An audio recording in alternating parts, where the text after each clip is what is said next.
The following program includes graphic images and mature subject matter intended for adult audiences. Viewer discretion is advised. Among the horrors committed by ISIS is what the United Nations calls a campaign to wipe out Yazidis, a religious minority in Iraq. ISIS has taken thousands of women hostage, using them as sex slaves. As unlikely as it sounds, a Jewish car dealer from Montreal is trying to set them free. His name is Steve Mammon, and so far he's saved more than 100 women and girls. It's earned him the nickname the Jewish Schindler. But as Alison Vushnik reports, not everyone is calling him a hero. Market day. ISIS militants buying and selling women and girls as sex slaves. Yazidi women sold, beaten, and raped.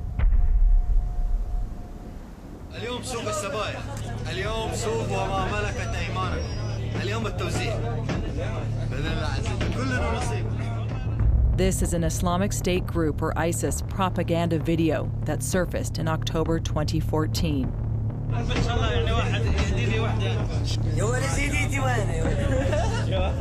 In this barbaric market, the women are for sale, priced based on appearance and age. The younger, the more expensive. In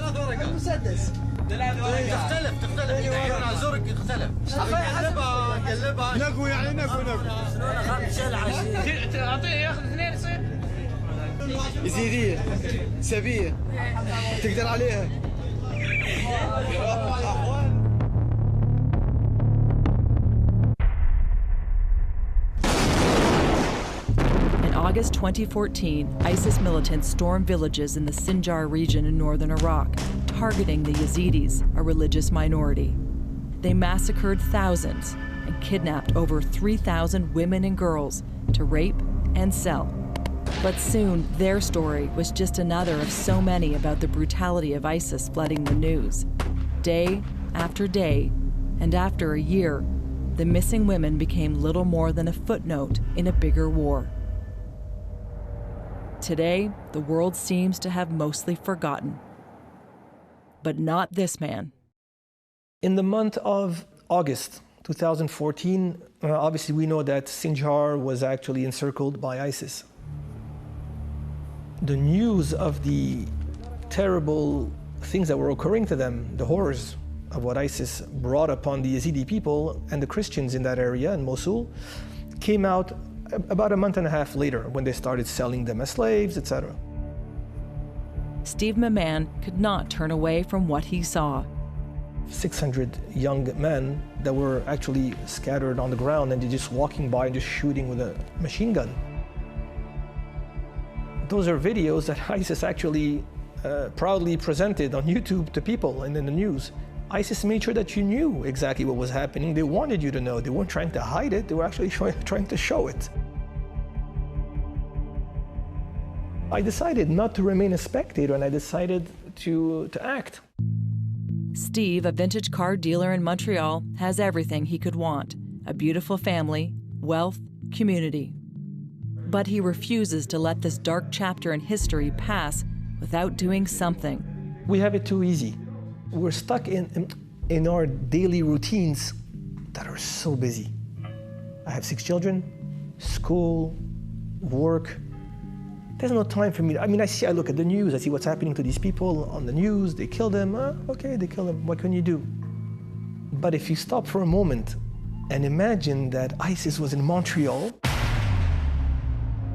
and we were hostage, you would be praying the most beautiful prayers that a human being could send to God, that somebody come and rescue you. Women and children being held captive in hellish conditions by ISIS touches on something deeply personal within Steve, a history of his own people. During the Holocaust, people that were in Auschwitz knew that these gas chambers and these ovens were actually a killing machine. And one would probably be praying not to find himself there. And every day that goes by, you think today's the day that someone's going to come and rescue you. Hopefully, God, today's the day. And 6 years went by. 6 years. You know how long that is? 6 years, day by day, where you pray and you wait, nothing shows up. And these girls have been there for a year. A day is too much. It's been a year. Inspired by the humanity of Oskar Schindler, the German businessman who rescued 1,200 Jews from the gas chambers during the Holocaust, Steve has been nicknamed the Jewish Schindler for a mission he calls not a choice, but rather divine providence. I realized after a year, nobody has done anything. Yes, they're planning, but in the meantime, they're in Auschwitz, they're in Mosul. If I could do something, I'm going to do it. And this is why I acted. The question was how Steve was going to carry out a seemingly impossible feat, rescuing kidnapped Yazidi women lost inside the Islamic State from his home in Montreal. I acted with what I had in my hands, and what I had in my hands was great. A few years ago for his business, Steve was tracking down a vintage car in Iraq, and through his work there, he met some very influential people. One of them was the vicar of Baghdad, Canon Andrew White. He's a Christian priest in the middle of Baghdad, catering to 10,000 Christians that are being persecuted. He tries to protect them, he tries to, supply for them. Andrew White is a British-born Anglican canon who's nicknamed the Vicar of Baghdad for doing God's work as a peacemaker, mediator, and negotiator in the bloodiest war zones. He's backed by a highly trained elite security team. His support for me was very important because he had an important team on the ground. In November 2014, Steve set up his organization C.Y.C.I, the Liberation of Christian and Yazidi Children of Iraq. At the same time, the church called Canon White back from Baghdad. It had become far too dangerous. When Canon White left, his security team stayed behind. That gave me the opening in order to be able to maybe convince him to use the best elements of his team. We know that Canon White's team was the best 35 soldiers to protect of security of Iraq. We know that a lot of them were specializing in hostage negotiations. They had credentials that were incredible. Why go out and find a new team? I convinced him to assist me in putting together the best elements from his team, and he did. And with that, we had an incredible team on the ground, in a flash. Steve got to work raising money in Canada to fund his team, a team willing to risk their lives to bring back the women and girls held captive in ISIS-controlled territory. We put together this whole plan. In the month of June, we were already working on the ground.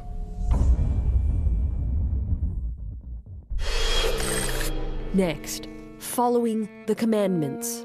How many more girls and women do you hope to rescue? My goal is 613, because there's 613 Jewish commandments in the Torah.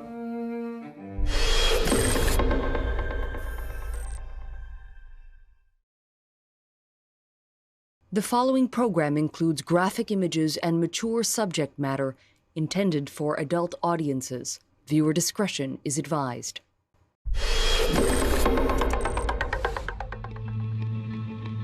Two Yazidi women, 18 and 22, sold into sexual slavery by ISIS. Today, a Canadian organization is rescuing them and taking them to Dahuk, where many Yazidis fled after ISIS destroyed their villages and murdered thousands.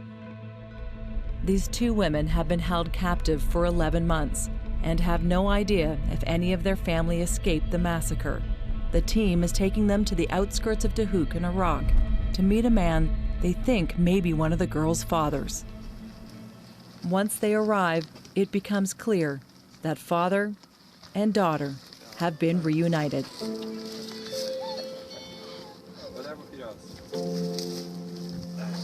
I never thought it would have gone so well.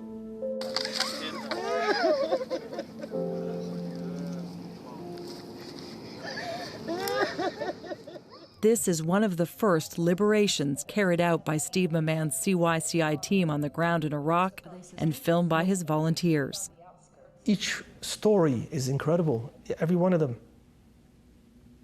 They each have a life, they each have a world. The world could start again from them.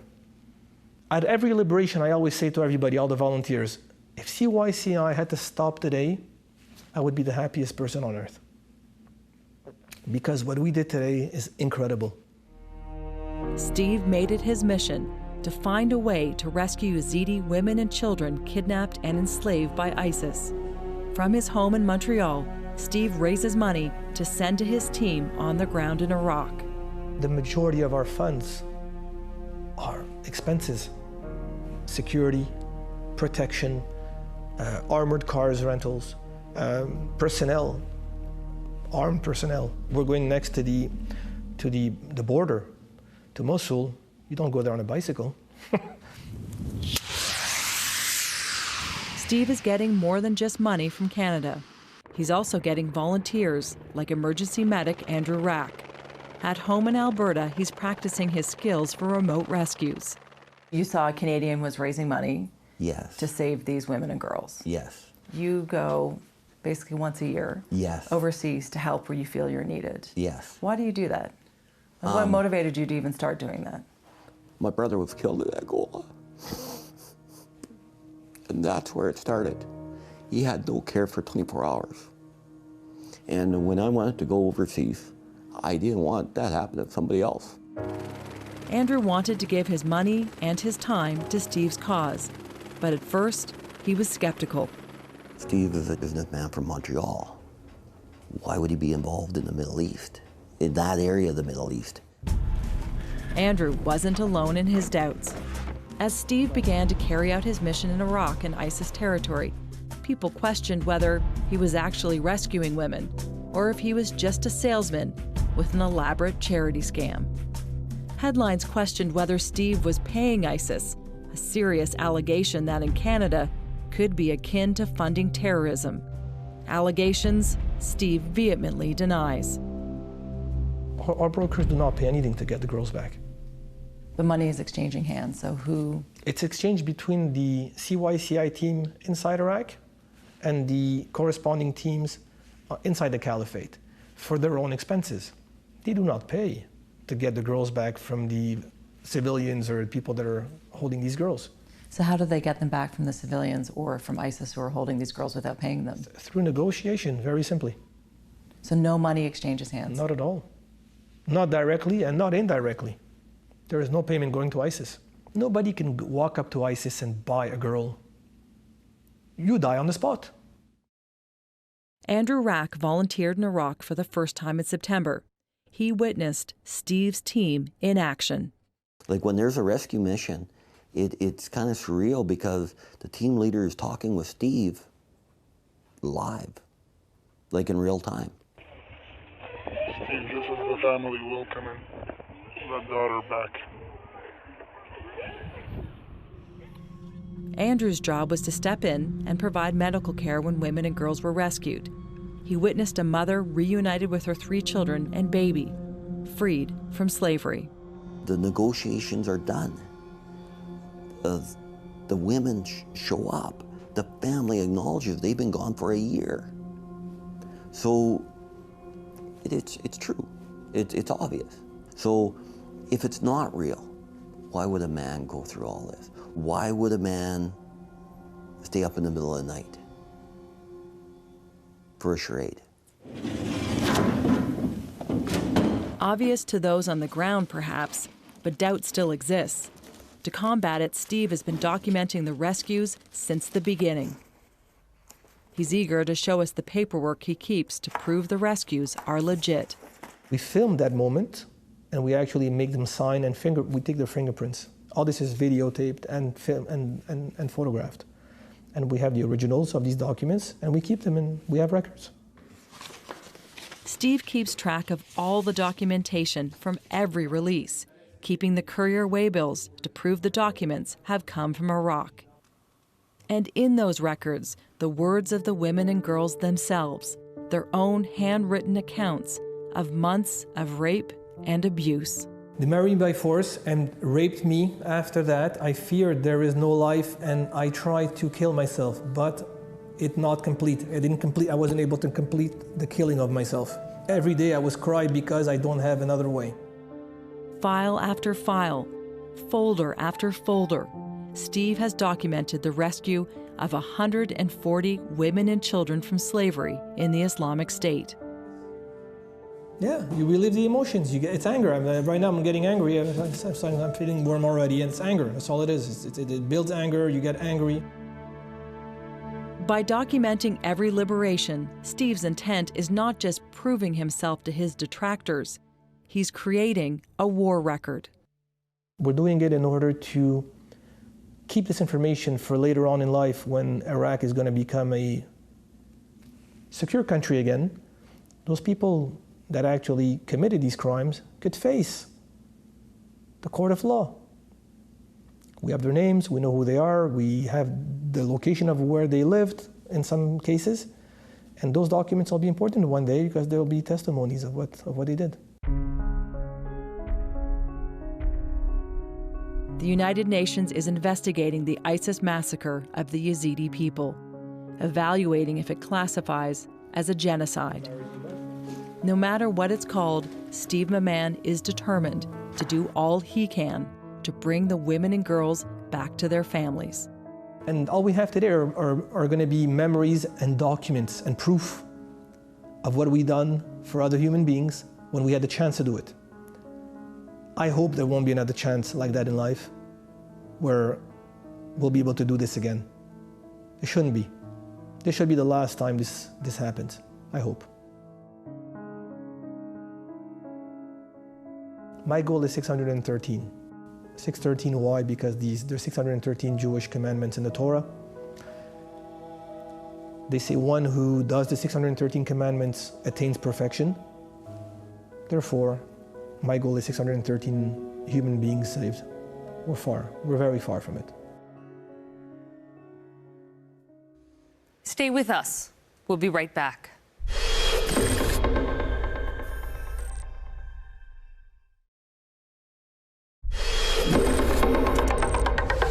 Coming up next week on 16 by 9, she was taken hostage in a war zone for 28 days. Now, correspondent Melissa Fung returns to Afghanistan for a close-up look at the plight of women caught in a cycle of violence. After having interviewed a few people at the camp, I was kidnapped by 3 armed gunmen. I've always wanted to go back and make sure that the story gets told. When the situation is not secure, the first victims will be women and children. Taliban come and they have a list and they are asking for you, so you should escape from them.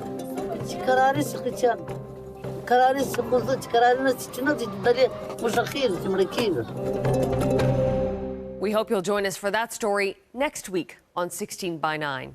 In the meantime, that is our broadcast for tonight. A reminder, you can always connect with us on Facebook and Twitter or at globalnews.ca/16 by 9. I'm Carolyn Jarvis. From all of us here at 16 by 9, thanks for watching.